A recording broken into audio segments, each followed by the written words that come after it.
The good news is modern building standards are much more earthquake resistant. They are much more likely to have reinforced steel in them and things like that. Our big concern in southeast Missouri, and if you've been down there, I'm sure you know this, there are many, many thousands of what we call unreinforced masonry buildings, usually old brick structures. They were, built 100 years ago, and they're very sturdy, and it's fine when the ground's not shaking. But when the ground shakes, those unreinforced masonry buildings are the biggest risk we have because they do not hold up well to shaking. It causes a lot of debris, and it can cause a lot of injuries and fatalities in an earthquake. So a focal point for us is identifying those unreinforced masonry buildings and seeing what we can do to recommend improvement. Welcome to St. Louis in Tune, where we size up current and historic events involving people, places, and things in areas such as the arts, crime, education, employment, faith, finance, food, history, housing, humor, justice, and sports. Our weekly podcast gives you the edge to live a more informed life. We discuss more than just St. Louis as we connect the gateway city to our country's current cultural fabric and lives.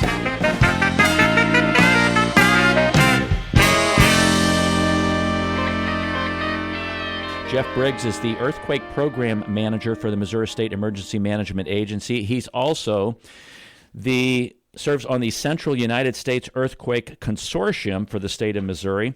He's also a member of the Missouri Seismic Safety Commission. He's a point of contact for the Great Shakeout, which was held in October. He's a point of contact for the SAVE Coalition of the SEMA. He's the Radiological Emergency Preparedness Officer for Missouri SEMA. And last but not least, he's the current president of the National Earthquake Management Program Managers Group. Wow. Jeff, welcome to St. Louis in Tune.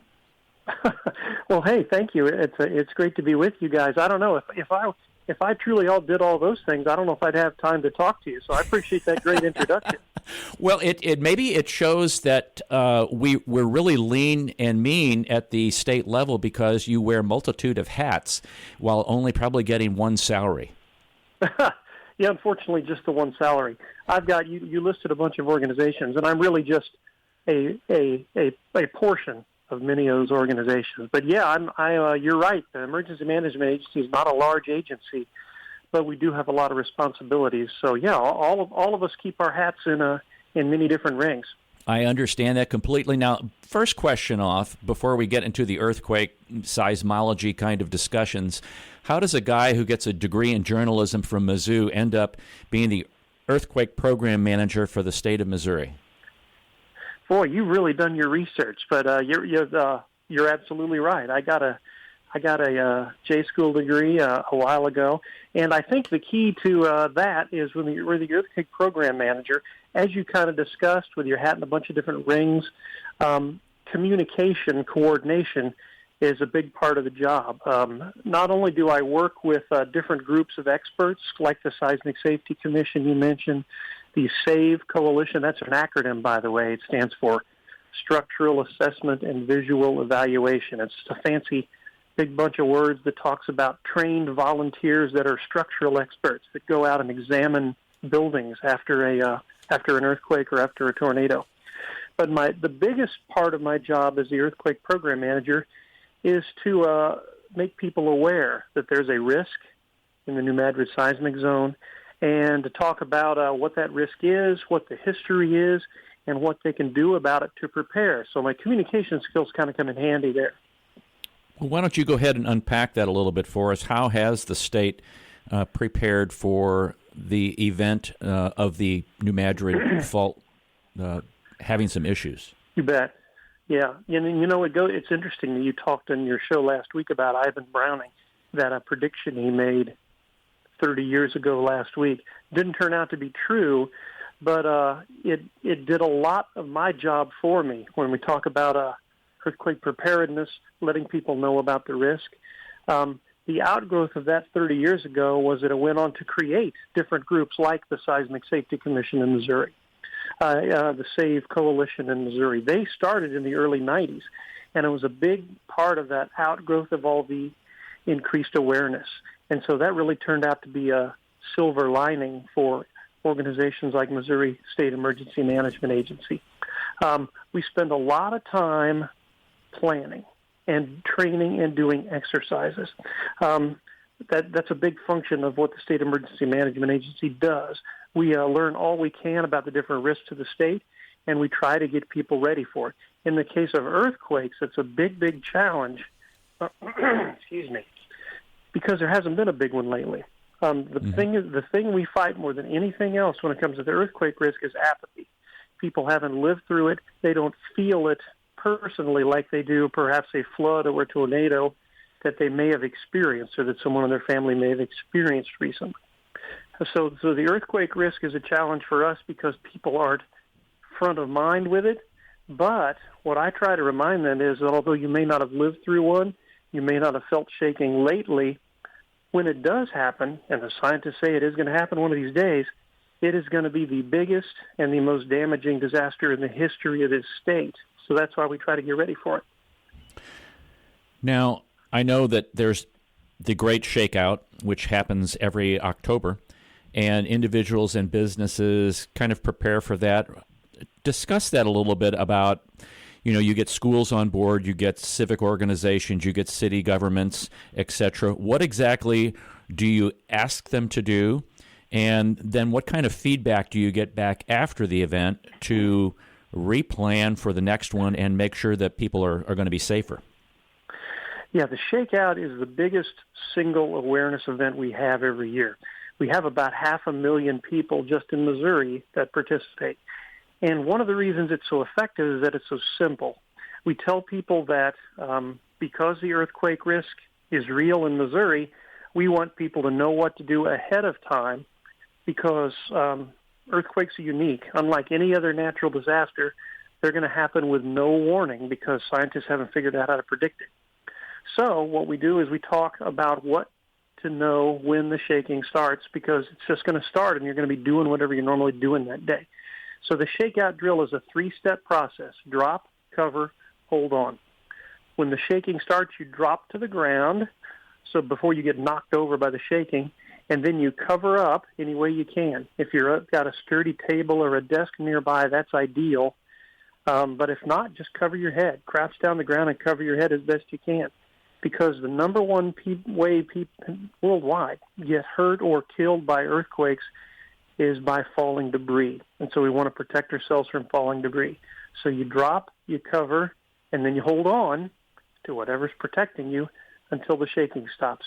So we do this every year. It's always the third Thursday in October every year. And it's not just Missouri, it's the whole region. And in fact, it's many parts of the world where there's an earthquake risk. Millions of people all over the world participate in this simple drop, cover, and hold on technique every year. It just takes a minute to do, but we do it every year because we want to continually remind people what to do when the shaking starts. Now, Jeff, walk us through a couple scenarios here that I will pose to you because people who are listening at home or maybe they're driving, and if an earthquake happens, they need to know what to do, and maybe they haven't thought about it, and so as we discuss it, it will go into their memory banks, and whenever, not if, whenever that does occur, they will try to pull that back out. So if you're in your house, and something happens like that, drop, cover, and or drop, say it again. Say the drop, cover, hold on. Drop, cover, hold on. Okay. Now, what do you do after the initial shock happens? So what you do is you drop when you're covered up and you're on the ground. As soon as you stay there till the shaking stops. Then after the shaking stops, and you're confident that the shaking has stopped, give it a few seconds to settle down. Then you can poke your head out, take a look around, see if it's okay. If it's okay, then the first thing to do is check on anybody that you may be aware of to make sure they're okay as well. And then if there's still no shaking, you can safely go outside. And then you can think about things like calling 911 if the service is still up. Listen to a local broadcast station to learn the very latest if you have a radio and if you can get to that. And so you wait till the shaking stops to where you check on other people and then you go outside. The key to that is with earthquakes, it never happens just once. There are always aftershocks. So be ready to do drop, cover, hold on all over again. Okay, so we've dropped, we've covered, we've held on, we've waited, and we've kind of gone outside. Maybe there's been some aftershocks, and if there isn't any damage, it would probably be okay to re-enter a residence or a business. Would you agree with that? Yes. If the shaking seems to have stopped and it looks like there's no damage, then great. You're fortunate. You can check on people, check on neighbors, listen to broadcast or internet information for the very latest, and then you can go back to safe activities, just being aware that aftershocks could happen. Okay, now I'm driving down the street, and I feel the earthquake as I'm driving. What do I do? Okay. Remember that protecting yourself from falling debris is the thing to do. So if you're in a car, then that's a good thing because you have something to protect you from things falling on you. So what you want to do is slow down and safely pull over to the side of the road as soon as you can. Don't park underneath things that might fall on you. Don't park next to a big telephone pole or under a bridge, for example. So you pull over to the side of the road in a safe spot, and then you just wait it out in your car because that car is good protection. Yeah, we don't want to pull up under a tree or anything like that. We want to make sure that we're in an open area. I was just wondering about that trees, falling debris from a tree. What's a short list of things to not park under? Well, a big tree would be something to avoid if you can. Telephone pole, bridge. If you're right next to a big old building that looks like it's an old brick building, that might not be ideal because old brick buildings can crumble and things can fall off the side. Generally, anything where there's a heavy object that could fall is good to avoid. That's useful. Now, I have read somewhere, and you correct me if I'm wrong, Jeff, that sometimes if you're walking through a building or a house and there's no place to drop cover and drop cover and hold on, that you should get into a doorway. Yes or no? Doorway is not the best advice. Once upon a time, many years ago, people used to talk about doorways, but that's not the advice people get now. The key is avoiding debris. Problem with doorways is you're probably going to have to walk or run a little ways to get to it, which exposes you to falling debris. And, of course, what is the thing that's hooked to a doorway is usually a big old swinging door that might hit you. So a doorway is not ideal. If you cannot get underneath anything, then your best advice is to quickly glance around where you are, step away from anything that might fall on you, and crouch down maybe in a corner of a room or up against a wall where things aren't going to fall on you. The other thing about that is knowing that the risk is debris, look around the spaces you spend the most time, your bedroom, your office, your school, your business. And now, before the shaking starts, if there are big, heavy things that might fall, move them or secure them. A lot of the simple stuff we talk about doing is if there's a big old wobbly bookcase next to your bed, for example, move it or secure it to the wall. If there's a heavy object on a tall shelf, move it to a lower shelf. If there's a light fixture that you really don't know if it's well hooked to the ceiling, this would be a time to get it hooked up. So those are easy things you can do ahead of time. So that way when the shaking does start, it's going to be pretty easy to avoid things falling on you.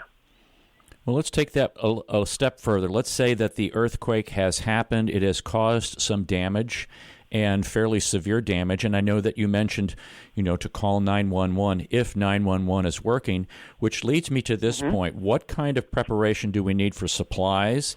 Because it could be that water, sewer, the food supply is interrupted, telecommunications are interrupted. What would you suggest that individuals or families or businesses do to prepare to have like an emergency pack or something like that? Yeah, this is an important point, and you're absolutely right. After a big earthquake, after an earthquake that's along the lines of what happened a couple 100 years ago, the big magnitude 7.5 or so quakes that happened out in the boot heel of the state, when those happened a little over 200 years ago, there wasn't a lot of population. But now the impact area for a big New Madrid zone earthquake which includes big towns like St. Louis, like Memphis, Tennessee, and all the spaces in between, roughly 7 million people are living in the impact zone. Estimates are that day one after a big earthquake, about 2.5 million people will be without power, and about 1 million people will be without water. So if you think about that impact, I think it does drive home the point that it's really good to do some prep and get some supplies ahead of time. Now, some of these supplies are good for any disaster that might hit, a tornado or a flood or something like that, but they're especially good for earthquakes as well. A radio that works on battery, or there's a crank radio, is a great thing. We mentioned that people will be without water, so a good supply of potable water is great. The guideline says 1 gallon of water per person per day, both for sanitation and for drinking, is ideal. Blankets to keep you warm, because we may be up, depending on the time of year, it may be cold. Flashlights, a little bit of food that lasts a long time. Things like that are great. A lot of that's general first aid. It's a first aid kit as well. But the real focus is on heat and food and water if you're going to be without those things for a long time after an earthquake, which could happen. You know, I've read a couple things related to that, especially water, where we do have water supplies in our basements, or our hot water heater is a great storage bin of water, but there's a problem in an earthquake with a hot water heater, right? This is a really good point, and it's one of the things we talk about that are simple fixes for people to prepare in advance. You're right. If you're a homeowner, you've got a good water supply right there. So let's say you got a 40-gallon water heater, which is common, but in an earthquake, that thing could fall over. And not only have you got a big mess on your hands after that, but you have lost a great source of fresh water because that 40 gallons is no longer available to you. So what we talk about doing in advance, it's one of those simple things, kind of like securing potential debris. There's a strap that you can get at a hardware store that doesn't cost much. Strap your water heater to the wall so that it stays upright in an earthquake. That will preserve a source of fresh water for you. So you're right. That's a great suggestion. I know some people think, they put the toilet thing in to keep the toilet bowl clean. It's like a blue thing or a green thing. But what they do is, that's another source of water. If they would just leave it alone, is the tank of a toilet. It's not contaminated yet. It's still okay to use, unless they've got one of those detergent kinds of things in there that keep their toilet bowl clean. Yeah, good point. The tank, the back part of the toilet, is a little bit more fresh water. And yeah, you're right. It's a good point. Now, as you have gone and worked with other agencies like the Seismic Safety Commission, and I kind of want to go through these a little bit, the SAVE Coalition and the Central United States Earthquake Consortium, what kinds of things do you glean from other states and other cities and other emergency prepared management program managers as you guys discuss these things? What kind of things are on the itinerary for discussion? Yeah, that's an important point, because unlike on the West Coast, which is largely California and maybe Alaska, where most of the risk is out there, a New Madrid seismic zone earthquake centered in the Boot Heel touches a lot of states. And so we've got regional organizations where we kind of try to coordinate awareness programs, safety programs, because we share the same risk. I work with my counterparts and with organizations in Arkansas, Illinois, Tennessee, Kentucky, Mississippi, all those states that are touched by the risk. And we do coordinated regional communications programs. We do coordinated regional safety assessment programs. For example, we've got one where the Seismic Safety Commission works to provide free seismic assessments to public school districts. We have trained volunteers that can come assess buildings, and they look at mainly the older structures in school districts in southeast Missouri, and provide them a pretty detailed report about what's the status of your buildings and what can be done to improve them. We work with surrounding states on Save Coalition equivalents. There are a few other states that also have trained volunteer assessors that are ready to deploy quickly after an emergency. For example, you may remember in Joplin, there was what was that, about 7 or 8 years ago? There was a big tornado down there. Mm-hmm. Yeah, what year was that? But anyway, the Save Coalition is prepared for earthquakes, but we can also be deployed for tornadoes because that's another instance where buildings are structurally damaged. And so we work with surrounding states and tornadoes. Not only we can help people after a big disaster, but it's also great practice for us when an earthquake comes. And so we coordinate with our surrounding states on how we can do damage assessments. We also coordinate, and you mentioned QSEC, which is the Central U.S. Earthquake Consortium.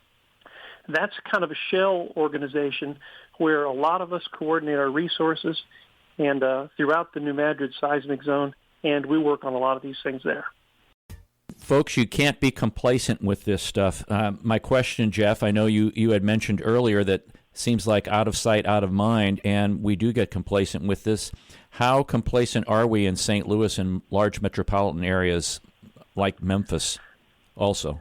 Yeah, right.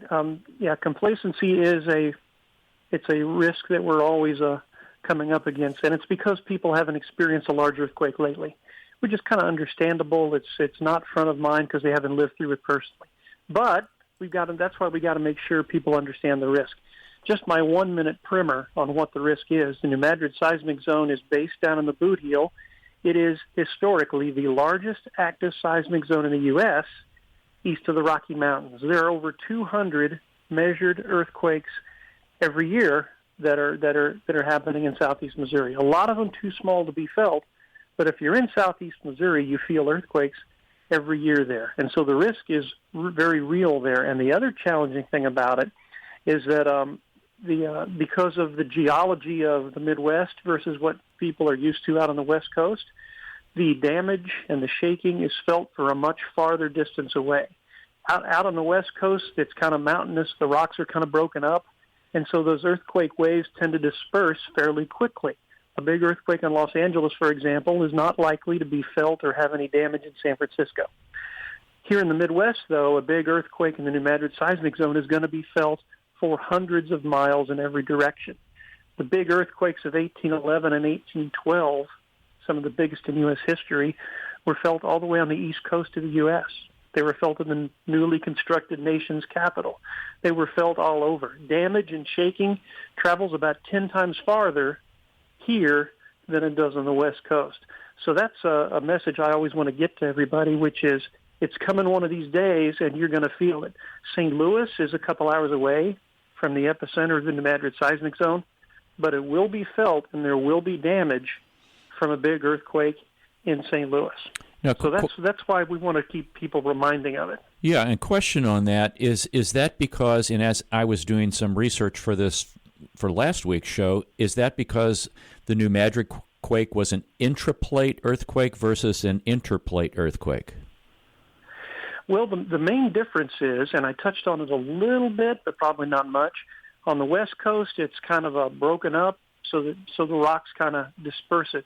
It's not the case in this part of the country. Mm-hmm. The geology is cooler and flatter, and unfortunately, those shake waves travel much more effectively here in the Midwest. And the other geographic challenge is the New Madrid seismic zone is right underneath the Mississippi River down in southeast Missouri. And riverbeds, loose, sandy, wet soil, like the Missouri and the Mississippi River, carry shock waves from earthquakes very effectively. So a big New Madrid earthquake is felt strongly all up and down the Mississippi River, the Ohio River, the Missouri River, which is why those shock waves travel very effectively, unfortunately, up to St. Louis.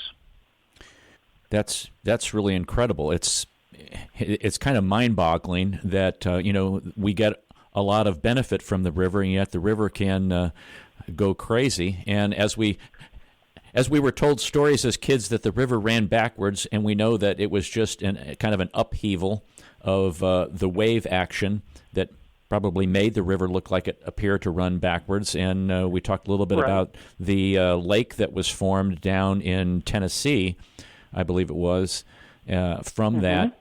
Looking at the site, this is off of the CUSIC site, the Central United States Earthquake Consortium, and they kind of link into the University of Memphis Center for Earthquake Research, and they show all of the earthquakes that have happened since June of 2020, and there's a total of 943 in this region.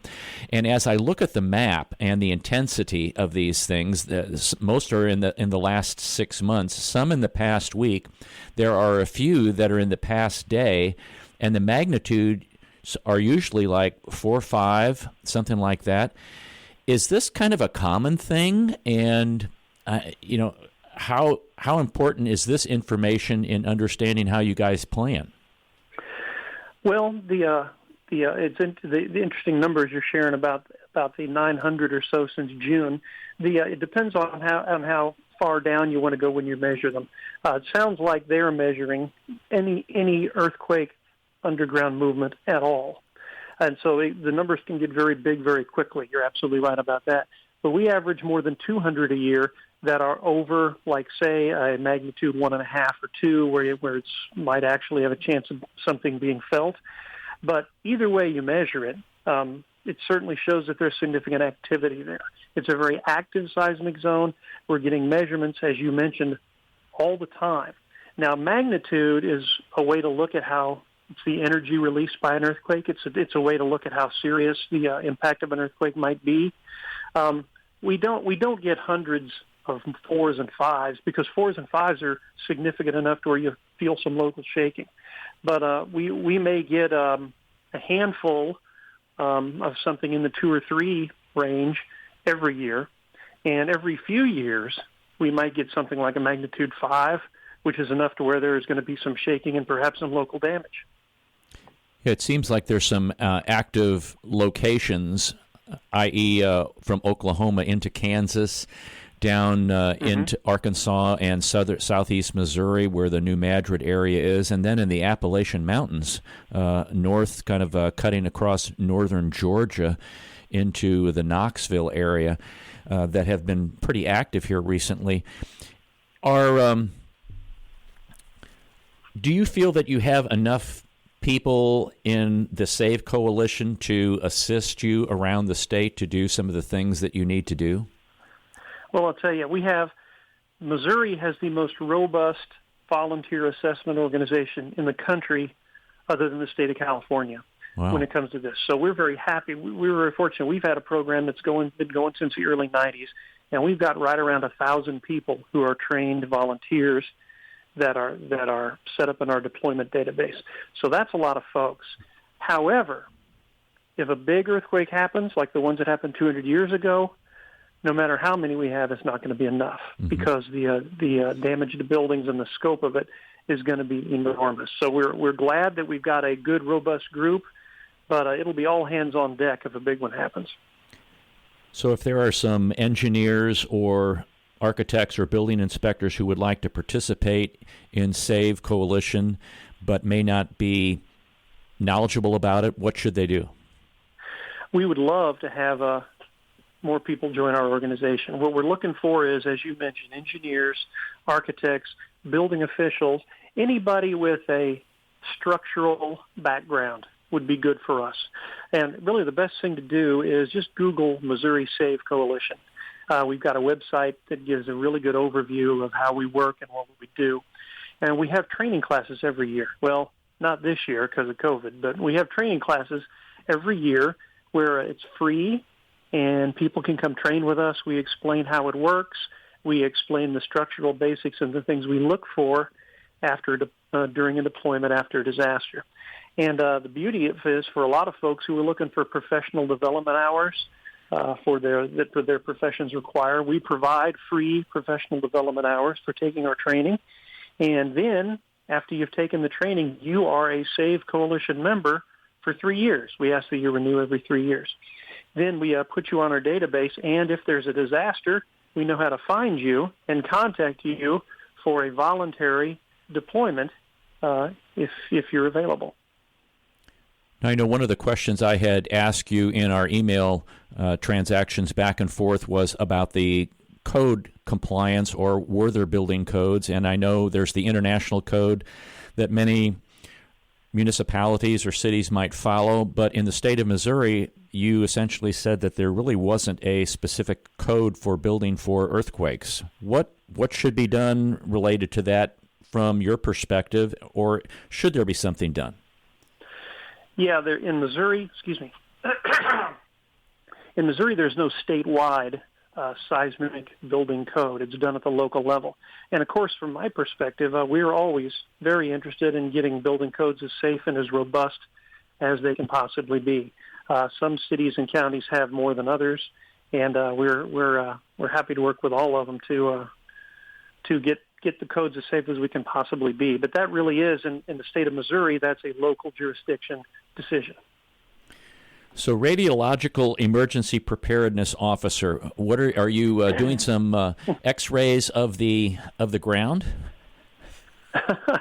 Yeah, that's an area. There are a team of people at SEMA much smarter than me that work with this every day. But I'm a small part of the team. That refers to nuclear power plants. There are 2 nuclear power plants in the state of Missouri that we work with. One of them is called the Callaway plant, and it's based in central Missouri, just a little bit east of Jeff City. The other is the Cooper power plant that's actually based in southeast Nebraska, but a little of its range bleeds into extreme northwestern Missouri. So this team of folks works with those 2 power plants to make sure they meet all the safety regulations of the Nuclear Regulatory Commission, and that means that we spend time with them on a regular basis talking about plans. Are they ready if there's ever an incident?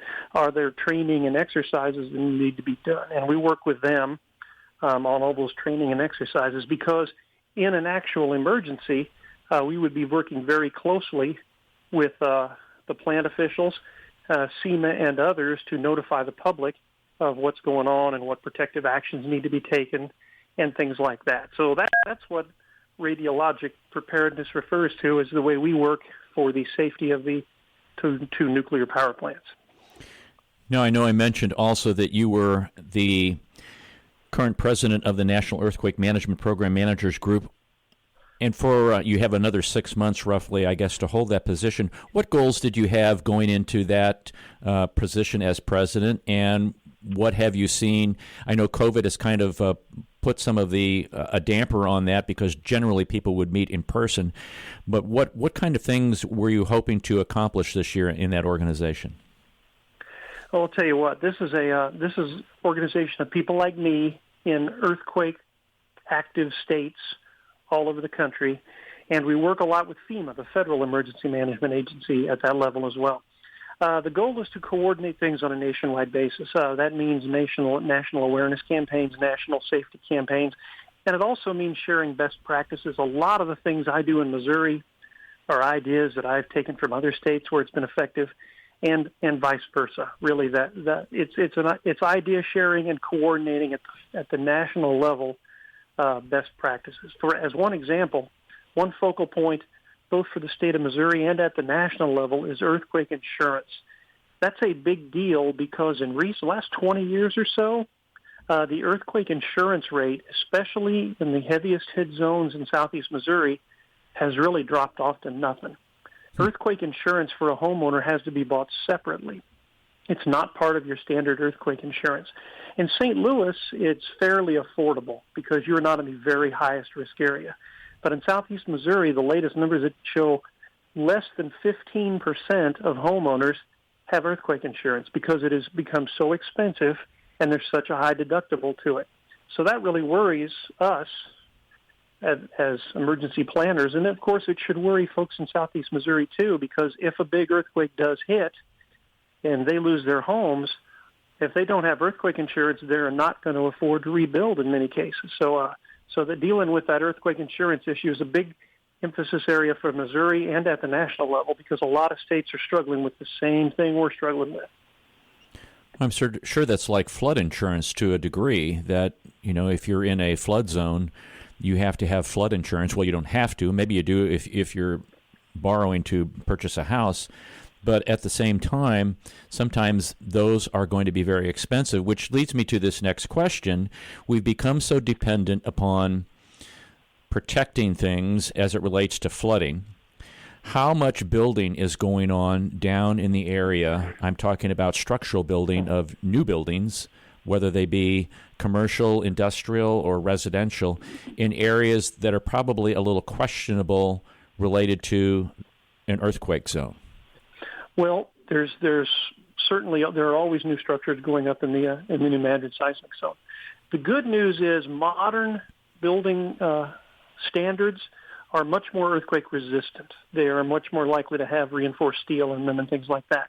Our big concern in southeast Missouri, and if you've been down there, I'm sure you know this, there are many thousands of what we call unreinforced masonry buildings, usually old brick structures. They were, built 100 years ago, and they're very sturdy, and it's fine when the ground's not shaking. But when the ground shakes, those unreinforced masonry buildings are the biggest risk we have because they do not hold up well to shaking.